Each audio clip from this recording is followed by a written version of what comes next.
Brother, when you love God, God is first in everything. When you love God, wait, you don't expect God or the church or anybody else to accommodate your leisure, your pleasure, your fun.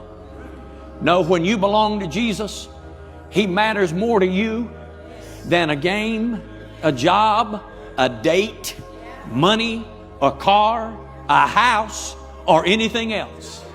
That's why people used to write songs like, take this whole world, but give me Jesus. Wow, take the whole world, but give me Jesus. Because from their heart they recognize that you only have a short time on this earth. And you better not spend it just trying to be entertained by a game or by some sport.